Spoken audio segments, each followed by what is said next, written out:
warahmatullahi wabarakatuh. Waalaikumsalam warahmatullahi wabarakatuh. Bismillah, alhamdulillah, wassalatu wassalamu ala rasulillah Sayyidina Maulana Muhammad ibn Abdullah wa ala alihi wa sahbihi wa mawalah wa la hawla wa la quwata illa billah. Amma ba'du. Yang saya hormati para guru-guru kita, Kiai Haji Dr. Andes Muhammad Ja'far, Kiai Haji Ahmad Habibi Abdul Rashid Ramli, Kiai Haji Farafud Wan Mukarrabin Yusuf, matta'anallahu fi tuli hayatihim, juga Kiai Misjan, Ustaz Haji Muhammad Tahir, Ustaz Haji Basrain, Ketua Masjid Baitul Amin,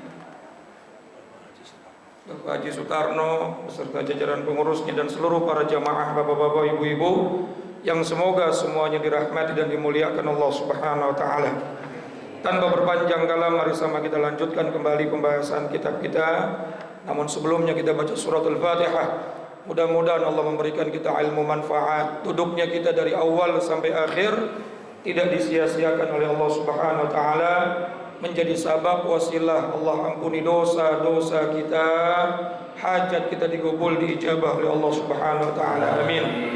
Al-Fatiha bil qabul wa ila hadratir Rasul ala hadhihi niyyah wa ala kulli niyatin salihah wa ala man nawasalahu salih wa ila hadratin Nabil Mustafa Sayyidina Habibina Syafi'ina Maulana Muhammadin sallallahu alaihi wasallam wa ala alihi wa azwajihi wa dhurriyyatihi wa ali baitil kiram, nakhussu khasatan li hadrati muallifil kitab Sayyidul Imam Syekh Zainuddin bin Ali Al-Malibari Al-Fannani, Sayyid Syekh Nawawi bin Umar Al-Jawi Al-Bantani, usuli ma furu'i ma dhul huquqi alaihim ajma'in, anna Allah yu'ni darajatin fil jannah wa yu'idu alaina min barakatihim wa asrarihim wa anwarihim wa ulumihim wa nafahatin fid dini wad dunya wal akhirah, wa ila arwah walidina wa abaina jami'al muslimina wal muslimat wal mu'minina wal mu'minat al-ahya'i minhum wal amwat, wa ila hadratin nabiy al-Fatiha.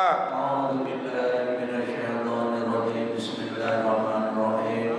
Alhamdulillahi rabbil alamin arrahmanir rahim maliki yaumiddin. Iyyaka na'budu wa iyyaka nasta'in. Ihdinas siratal mustaqim. Shiratal ladzina an'amta 'alaihim ghairil maghdubi 'alaihim waladdallin. Bismillahirrahmanirrahim. Qala al-musannif rahimahullahu ta'ala wa nafa'na bi 'ulumi wa amadna bi asrarih fid dharain. Amin. Masih yang ketiga ya Pak ya. Wa tuqimus shalah bi isbaghil wudu li waqtiha bi tamami ruku'iha wa sujudiha. Wasiatnya baginda Nabi sallallahu alaihi wasallam yang ketiga, kalau pengen kita matinya husnul khatimah, dibangkitkan di padang mahsyar ma'as salihin wal ulama, bahkan para anbiya, adalah mendirikan salat pada waktunya. Yang kemarin kita bahas waktunya salat ada berapa? Ada berapa Pak? Yang jawab 7 2 orang doang. Ada waktu afdal, waktul ikhtiyar, kemudian apa lagi? Ada yang masih ingat ya?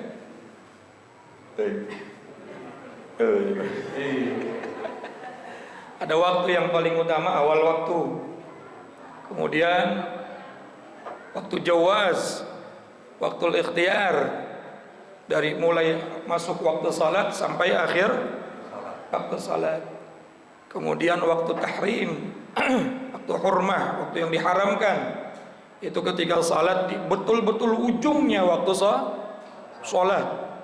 Lalu ada lagi waktu apa? Waktu uzur, ya bagi orang yang haid atau dia lepas daripada sesuatu yang menghalangi dia untuk sholat, sementara tinggal sedikit waktu sholat. Maka orang yang sholat masih pada waktunya itu termasuk orang yang melaksanakan sholat fi waktiha. Cuma dia nggak mendapatkan fadilah karena tidak di awal waktu. Yang penting jangan sampai sholat betul-betul di akhir. Ya nggak usah ngarepin fadilah itu Pak.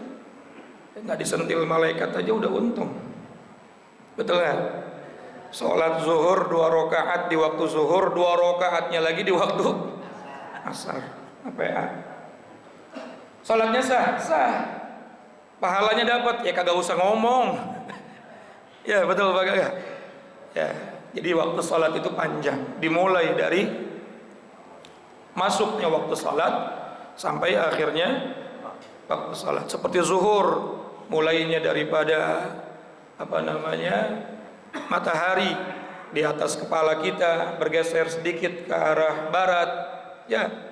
Kemudian sampai bayangan kita sama dengan benda. Itu waktu zuhur, lama apa enggak tuh kira-kira? Lama. Yang paling cepat itu waktu maghrib sama waktu subuh. Kemudian enggak cukup melaksanakan salat, tapi juga bitamami ruku'iha wa sujudiha, melaksanakannya dengan menyempurnakan ruku' dan menyempurnakan sujud. Melaksanakannya dengan kita betul-betul memperhatikan syarat dan rukunnya. Melaksanakannya betul-betul kita mengetahui daripada arkanus salah, syurutus salah, bukan cuma syurutus sihah, tetapi juga ada syurutil qabulis salah.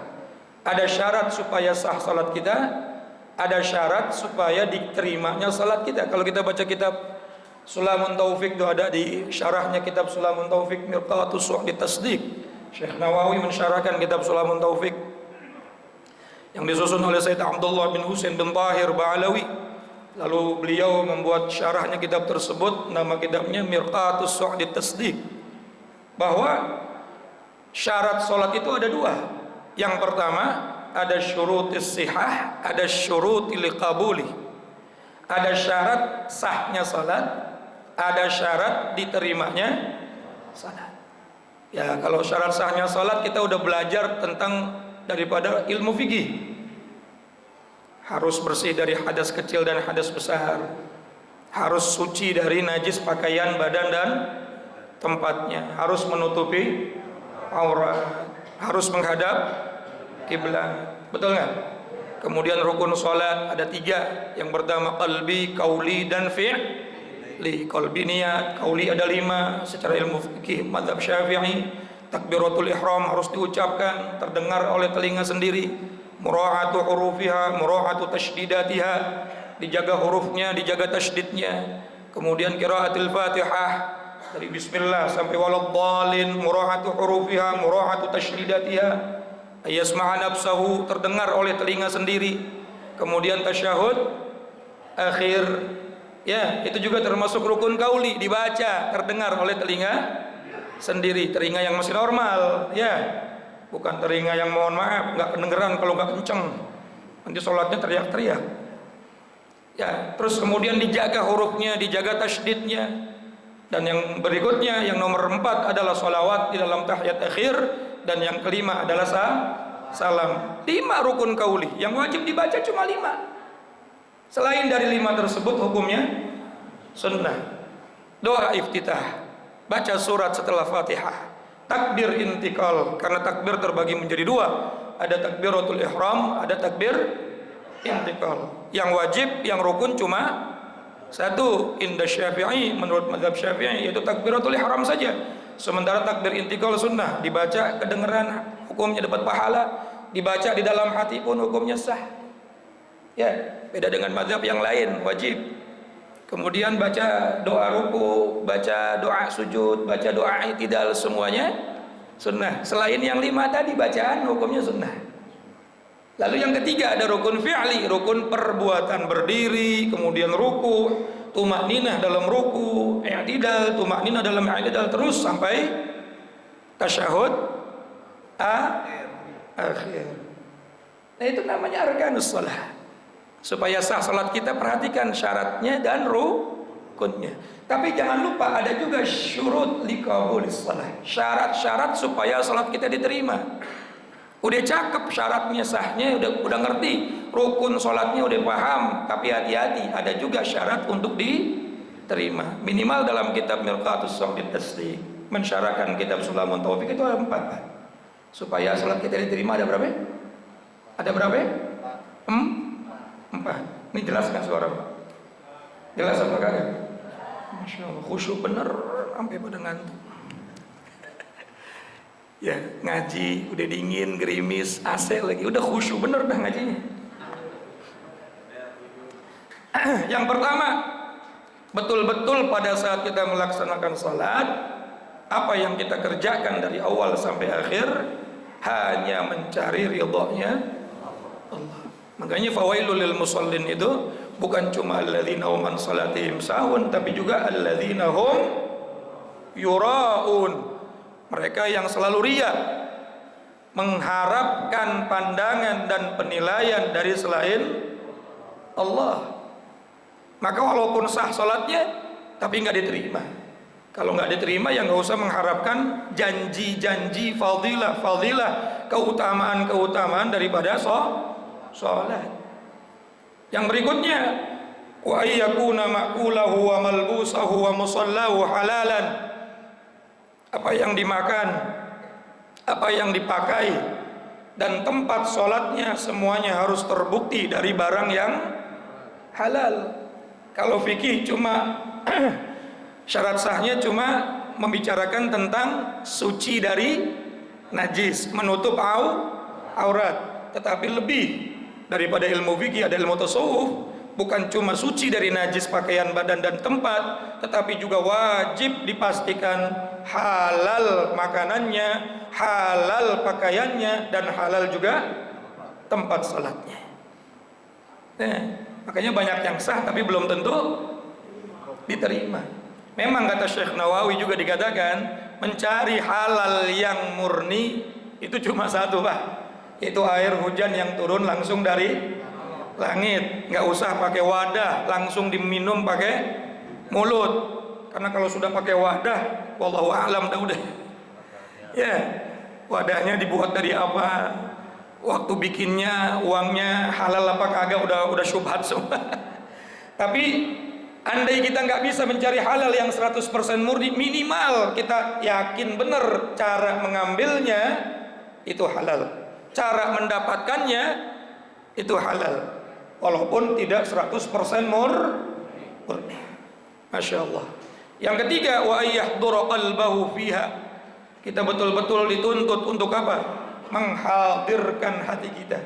Hadirkan hati kita, konsentrasikan hati kita pada saat kita salat.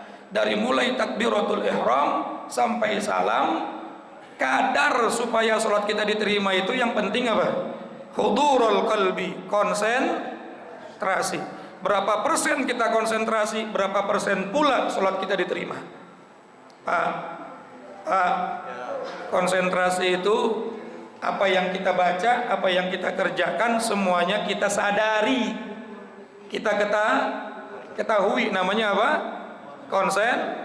Konsentrasi. Kalau khusyuk, insya Allah kita udah khusyuk, Pak. Udah khusyuk kita. Karena khusyuk itu maknanya takut. Bapak sholat kan karena takut memang. Betul kan? Khusyuk itu adalah takut. Sehingga saking kita takutnya sama Allah, takut disiksa, takut kalau kita ninggalin sholat matinya su'ul khotimah, akhirnya kita mau sholat. Itu udah khusyuk tuh. Walaupun tingkatan khusyuk nanti macam-macam ya. Wasta'inu bis-sabri was-salah wa innaha lakabiratun illa 'alal khashi'in. Dan mintalah pertolongan kepada Allah dengan jalan sabar dan jalan sholat. Tetapi sholat itu sangat berat dikerjakan kecuali oleh orang-orang yang khusyuk. Dan makna khusyuk itu sendiri adalah takut. Kalau kita punya rasa takut kepada Allah, pasti kita akan mengerjakan segala macam perintah Allah. Nah, yang diinginkan supaya sholat kita diterima bukan cuma takut sama Allah, tapi hudurul qalbi, konsen, menghadirkan hati. Bacaan kita, ya ukuran kita yang penting bacaan sama gerakan sholat kita perhatiin sama hati kita deh, sehingga kita nggak lupa lagi ini udah 3 apa 4 nih. Betul nggak? Tadi waktu ruku kita mikir, tadi baca Fatihah sirotol dibaca nggak sirotol. Nah, berarti waktu baca Fatihahnya nggak hudurul qalbi, nggak konsentrasi. Tapi kalau konsentrasi yakin, udah baca, gue udah yakin dah. Lianna hudurul qalbi hiya ruhus salah. Karena sesungguhnya hadirnya hati, kata Rasulullah SAW, hiya ruhus salah, adalah merupakan ruhnya salat. Ruhnya salat itu hadir hati. Gerakan-gerakan kita, bacaan-bacaan kita pada saat kita salat, kalau pengen bermakna, kalau pengen bermanfaat, maka hadirkan pada saat kita melakukan itu semua. Seperti halnya tubuh kita, mata ada, mulut ada, telinga, semua organ tubuh kita ada, bisa bermanfaat, bisa berfungsi kalau masih ada ruhnya. Betul nggak? Selama masih ada ruh di dalam jasad kita, semua organ tubuh kita berfungsi, bermanfaat, betul nggak? Tapi kalau ruh itu sudah nggak ada, sudah dicabut, matanya ada manfaatnya nggak? Bisa lihat nggak? Kagak. Lah mayat udah kagak ada ruhnya, udah nggak bisa ngelihat pak. Walaupun punya mulutnya ada, nggak bisa ngomong. Kalau ngomong kabur semua. Artinya kemanfaatan badan itu bisa ada kalau ada ruh. Begitu pula gerakan sholat, bacaan sholat, kita akan dapatkan, masukin ruhnya. Apa ruhnya sholat? Apa ruhnya sholat tadi pak? Ini ngelamun semua ini tadi ya. Apa ruhnya sholat tadi? Hudurul qalbi, konsentrasi. Segini kencangnya aja masih ngelamun, apalagi saya ngomongnya pelan ini. Ya Allah. Yang keempat, supaya diterima salat kita. Supaya diterima salat kita adalah wa alla ya'juba fiha. Jangan sampai apa yang sudah kita kerjakan dari salat khususnya dan seluruh ibadah-ibadah kita, lalu ada timbul dalam hati kita perasaan ujub. Apa ujub pak? Ujub itu merasa bangga, merasa kita bisa melakukan itu, padahal semuanya itu digerakkan oleh, semuanya diizinkan oleh la haula wala quwata. Ujub itu ponakannya sombong. Kalau takabur sudah merasa bangga lalu meremehkan orang lain, itu namanya apa? Sombong, takabur. Ya, tidak akan masuk surga orang yang di hatinya masih punya sebiji sawi dari sifat takabur. Ditanya Rasulullah oleh para sahabat, apa itu sifat takabur, sifat sombong? Dia menolak kebenaran dan meremehkan orang lain. Sombong. Tapi kalau ujub, dia enggak meremehkan orang lain, cuma ngerasa bangga aja sama dirinya sendiri.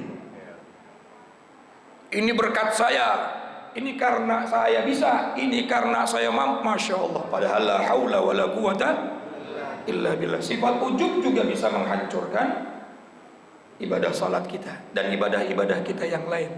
Pak, maka salat bukan cuma belajar syarat sahnya, bukan cuma belajar rukun salatnya. Ini kadang-kadang syarat sah sama rukunnya aja kita belum hafal. Tapi juga perhatikan syarat diterimanya, karena tidak semua yang sah diterima. Contoh puasa aja, puasa kan syarat rukunnya cuma 3. Ya, betul nggak? Ada yang mengatakan cuma 2. Yang pertama niat, kemudian dia menjaga zahir batinnya dari perkara-perkara yang membatalkan puasa. Kan begitu tidak? Tapi kata Rasulullah, kam min shaimin laisa lahu min siyami illal ju' wal 'atash. Berapa banyak orang yang puasa, sah puasanya, tapi dia nggak dapat apa-apa kecuali cuma lapar sama haus. Ya karena nggak bisa jaga mata, nggak bisa jaga mulut. Ya. Khamsatun tubtilus shaum. Ada 5 perkara yang bisa membatalkan pahala puasa. Begitu pula ada hal-hal yang bisa membatalkan pahala salat, ada hal-hal yang bisa membatalkan pahala ngaji, ada hal-hal yang bisa membatalkan pahala umroh, ada hal-hal yang bisa membatalkan pahala ibadah-ibadah kita.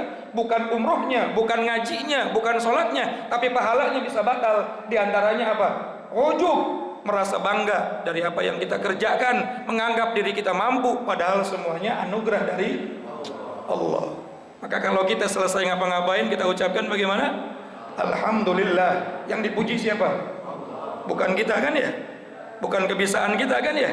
Maka sering-sering ucap la haula, supaya kita tabarruk, melepaskan diri dari merasa bisa, melepaskan diri dari merasa mampu, karena tidak ada daya untuk meninggalkan maksiat, wala quwata, dan tidak ada kekuatan untuk mengerjakan ibadah illa billah, kecuali semuanya atas izin.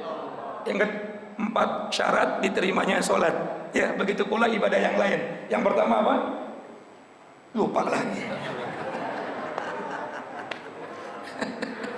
Udah serak-serak lupa lagi. Yang pertama ikhlas. Masya Allah. Maka nggak semua orang khusyuk konsentrasi. Bisa jadi khusyuknya mikirin gue pengen makan, malu lagi ngaji. Yang kedua, perhatikan makanan, pakaian dan tempat sholat harus kita pastikan dari sumber yang walaupun nggak murni 100% tapi kita yakinin hasilnya, ngambilnya betul-betul dari cara yang halal. Yang ketiga apa tadi? Hudurul qalbi, menghadirkan konsentrasi. Dan yang keempat, jangan sampai punya sifat ujub, apalagi sombong. Ujub aja kagak boleh. Ujub itu bangga diri, nggak ngeremehin orang lain, apalagi sampai ngeremehin orang lain. Nah, mudah-mudahan kita betul-betul aqimus sholah, bukan cuma af'alus sholah, bukan cuma ngerjain sholat, tapi kita betul-betul aqimus sholah, mendirikan sholat. Mendirikan sholat ya bisyurutiha wa arkaniha, syuruti sihatiha wa syurutu liqabuliha. Syarat sahnya, syarat diterimanya, ayo kita pelajari pelan-pelan lagi, lalu kita terapkan lagi dalam ibadah kita, bil khusus salat. Karena salat afdhalul ibadatil badaniyah az-zahiriyah, paling utama-utamanya ibadah zahiriyah manusia adalah salat. Walhasil di bawahnya salat ibadah yang lain. Kalau begitu pahala apapun yang sudah Allah janjikan dari ibadah selain salat nggak bisa ngalahin pahalanya kalau sholatnya diterima. Syaratnya 4 tadi itu ya, ikhlas, pastikan halal, makanan, pakaian dan tempat. Kemudian apa lagi? Konsentrasi, ya dari mulai takbir sampai salam. Nggak bisa 100%, ya 50%. 50% nggak bisa, 40%. 40% nggak bisa, 30%. 30% nggak bisa, 20%. 20% nggak bisa. Ya Allah Karim. Masa kita nggak bisa, kita ngomong hati kita konsentrasi gitu, nggak harus tahu artinya. Kalau belum bisa, kalau bisa alhamdulillah. Yang penting konsentrasi dulu aja, sehingga kita melakukannya betul-betul mantep, betul-betul ya yakin. Ini kan yang nggak konsentrasi ujung-ujungnya lupa. Tadi udah 3 apa 4, walaupun secara ilmu fikih masih sah. Pak, semoga kita semua mendapatkan rahmat hidayah dari Allah Subhanahu wa taala. Ketemu lagi minggu yang akan datang. Sehat afiat panjang umur. Wallahu a'lam bishawab wa ilaihi marji'ul ma'ad. Assalamualaikum warahmatullahi wabarakatuh.